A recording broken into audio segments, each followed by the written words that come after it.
On est confronté à quelqu'un sur lequel la Torah témoigne qu'il est plus grand que Moshe Rabbeinu. L'Okam Be'Yisraël que Moshe, Be'Yisraël Okam Aval Be'umot Kam. Plus grand que Moshe Rabbeinu, Yodea Da'at Elyon, pour comprendre comment marche l'organisation des forces dans le ciel, plus grand que Moshe Rabbeinu. Alors on peut se demander si ce Bilam qui est tellement grand, comment il a fini tellement bas. Comment c'était un homme tellement pourri de haut en bas. La Mishnah nous dit, à la fin du 5e période de Pirkei Avot, Kol mi sheyesh biyado, shelosha dvarim halalu, ça se mesure trois choses. Talmidav shel Avraham Avinu. Celui qui a trois choses dans sa main, il est un élève d'Avraham Avinu. Shelosha dvarim acherim, trois choses différentes, mais Talmidav shel Bilam, il s'appelle Talmid de Bilam. Il faut déjà savoir qu'à paracha de Bilam, elle ne s'arrête pas avec la mort de Bilam, puisqu'à travers tous les siècles, il y a des gens qui s'appellent Talmidim shel Bilam. Il y a une université qui s'appelle Bilam, et puis dans laquelle il y a beaucoup de Talmidim à travers les siècles. Bilam, c'est une chita, c'est pas une personne. C'est un derech. Aïn Tova, Ruach Nemucha, Nefesh Shefala, Talmidav shel Avraham Avinu. Celui qui s'est arrangé d'avoir un bon œil, c'est-à-dire heureux du bonheur des autres, contraire de jalousie. Il n'y a pas de mot français pour ça, d'accord ? Contraire de jalousie, il n'y a pas, ça n'existe pas en français, mais en hébreu ça s'appelle Aïn Tova. Heureux du bonheur des autres, de Fargen, en hybride, ils ont pris un mot yiddish. Ruach Nemucha. Ruach Nemucha, il y a différentes traductions de Rishonim, on va dire le contraire de la Gahava. Donc il ne veut pas se gonfler, son orgueil. Troisième, Nefesh Shefala, il n'a pas de ta'avot, il ne veut pas vivre profiter des plaisirs, entre guillemets, de ce monde. Je suis un ami d'Avraham Avinu. Aïn Ra, mais celui qui vit la jalousie, le roi Gevoa et l'orgueil, le kavod, le Nefesh Chava, il est ta'avot, ici à Kina va ta'ava va kavod. Celui-là est un Talmidav shel Bilam Aracha. Il faut donc, pour pouvoir être accepté dans l'université d'Abraham, il faut avoir trois qualités, et dans l'école de Bilam, il faut avoir trois qualités, entre guillemets, différentes, opposées. C'est les conditions pour devenir Talmid. Et là, on te termine en Mishnah. Finalement, comment que ça continue? C'est qu'on sort avec un diplôme de la faculté d'Abraham, le diplôme de la faculté de Bilam. Talmidav shel Avraham Avinu, ochlim ba'olam hazeh. Ceux d'Avraham Avinu, ils ont Baruch Hashem de quoi se vivre dans ce monde tranquille. Ochlim ba'olam hazeh. Et ils ont leur héritage dans le là-bas. Chez Neymar, l'Andrilo Havayesh, Yotzerotem, Amalé. Aval Talmidav shel Bilam Aracha, Yoshim Geinom, ba'olam hazeh, Yodim Liber Shachat, ba'olam haba. Dans ce monde, ils n'ont que des angoisses et des malheurs et des cachets, se calmer, leurs angoisses et leur stress et leurs trucs. Finalement, ils finissent Ber Shachat, chez Neymar, Vateu-Lehim, Yodim Liber Shachat. Donc, et ça termine Vani Eftarbach, alors que nous, on vit dans ce Midat de Bitachon, dans lequel on peut dire que Ochlim Ba'olam hazeh, on mange tranquille, ce qu'il nous faut, Nochalim Amaba, et puis le reste, notre Nachala, elle est après. A priori, donc, il faut comprendre, on ne parle pas d'Avraham et de Bilam, on parle des Talmidav. Avraham et Bilam, en eux-mêmes, ils se ressemblaient, on ne peut pas voir la différence, c'était deux grands Chachamim, Moshe l'Israël, Bilam la Umot. Bilam était le Yoetz du monde entier, tout le monde venait prendre conseil chez lui, c'était le grand philosophe de son époque, tout le monde prenait conseil, qu'est-ce qu'il y avait. Quand il y avait le Matan Torah, le monde entier a commencé à entendre des tremblements et les bruits et les tonnerres et tout, ça résonnait dans le monde. Ils sont venus chez Bilam, ils ont dit mais qu'est-ce qui arrive? Alors il a dit vous inquiétez pas, Hachem ose la moïten, Hachem c'est un truc entre Akadosh Baruch et le peuple juif, ça ne nous regarde pas. Bilam il comprend, il connaît, il sait beaucoup de choses. Comment ça se fait?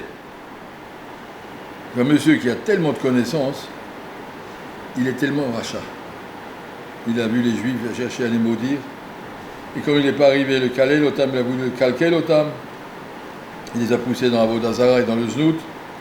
Ils sont morts là-bas quelques centaines de milliers. Pas croire que Bilam a passé inaperçu. Le tiers du Ham Israël. Irui, Shanashav, Rachidi, début par Pinchas. Chacun des Dayanim a tué 2 personnes à cause de Avodazara et 24 000 qui sont morts dans la Magefa à cause du Znout. Il y a eu 200 000 personnes sur les 600 000. Il y avait un gros trou. Même si il n'y avait pas 600 000, il y avait 2 millions peut-être à cause des enfants ou 3 millions. Même 200 000 personnes, ça fait beaucoup. Il y a un très grand Koachara. Un Koach pour faire du mal, pour détruire. Pourquoi il avait ça? D'où il avait ça? Comment ça se fait qu'il était tellement proche de comprendre Hachem, il peut être tellement pourri? Si on comprend Hachem, si je sais exactement l'importance que ça a de devenir à l'heure à la tfila, je ne peux pas devenir pourri. Si je sais l'importance de l'imout, je ne peux pas devenir comment? Qu'est-ce qui se passe? La réponse est marquée ici. Si tu as des mauvaises midotes, tu as de l'orgueil, tu as de la jalousie, tu cherches les plaisirs et les jouissances, ça veut dire, moi je passe en premier, et Akadosh Baruch Hu en deuxième. Alors que Talmidiav Avraham Avinu, dans leur tête, Akadosh Baruch Hu passe devant moi, et moi je suis à son service. Donc lorsqu'il y a un choix entre mon plaisir et Retzon Hashem, la volonté d'Hachem, et bien chez Bilam, d'abord je m'occupe de moi, après on verra. Alors que d'après les Talmidim d'Abraham, eux ils ont compris que Akadosh Baruch Hu passe avant nous. En un mot, ça ne suffit pas de connaître et de comprendre, il faut savoir où c'est que tu te places par rapport à ça. C'est marqué, Omed Alayor, c'est marqué sur Pharaon. Il est debout à côté du Nil. Le Nil, c'était son idole. Il y a marqué Rechaim Omdim al Elohim. C'est eux qui viennent, ils ont besoin de leurs idoles, et ils disent aux idoles, voilà, je veux ça, pas ça comment? Machine boîte à sous. Je veux ça, 2 AV, 3 patères, je ne sais pas ce qu'il faut faire, et tout ce qu'il faut donner les sous, mais c'est pour recevoir pour eux. Voilà ce que j'ai besoin, et je m'adresse à mon idole quand j'ai besoin de ça. L'idole est à son service. Ils ont besoin de pluie, ils ont besoin de je ne sais pas quoi, de gagner une guerre. Donc, viens nous aider, ça vient d'en haut. Alors que nous, on n'est pas au service d'Hachem parce qu'on a besoin de quelque chose. On est au service d'Hachem parce que Yahol Kilou, Kadosh Baruch Hu a besoin de nous. Nous, on veut servir à Kadosh Baruch Hu, aider à Kadosh Baruch Hu à gagner sa guerre dans ce monde. Il nous a dit, vous êtes mes soldats, et nous, on est ici pour Kadosh Baruch Hu. Alors, on ne lui demande rien. Alors, c'est vrai que pour pouvoir travailler, dit Hachem, donne-moi de quoi manger. Pour pouvoir avoir un lit, pour pouvoir dormir, Hachem, donne-moi, mais j'ai besoin de dormir. Pourquoi? Je ne dors pas pour moi. Pour pouvoir faire mon avodat, demain mon limoud, j'ai besoin de pouvoir bien dormir. Alors je demande à Hachem, aide-moi à dormir, mais je ne vis pas pour mes besoins. La religion, elle n'est pas à mon service. Ça, c'est la différence qu'il y a entre Abraham et lui. On peut être très, très clair et être un grand chacham. Je vais dire une méchanceté. J'ai entendu Rav Steinman une fois, il a dit, il y a des yeshivot pour qui la tzlacha de la yeshiva passe avant la tzlacha des élèves. Ça, c'est Bilam. Je n'ai pas dit comme ça, mais on fait quelque chose comme ça. Et une yeshiva normale, les élèves passent avant l'intérêt de la yeshiva. Une yeshiva tordue, l'intérêt de la yeshiva passe avant les élèves. Je ne m'intéresse pas au problème de l'élève, je m'intéresse à la réputation de ma yeshiva, et le niveau, etc. Et puis, l'autre, on les balance. Je ne sais pas, hein, c'est compliqué. Hein, je ne veux pas dire que tout ça, c'est des Bilam, mais en tout cas, c'est le même problème. Le problème est, est-ce que tu utilises la religion pour tes besoins, ou bien au contraire, tu es au service complètement d'Hachem.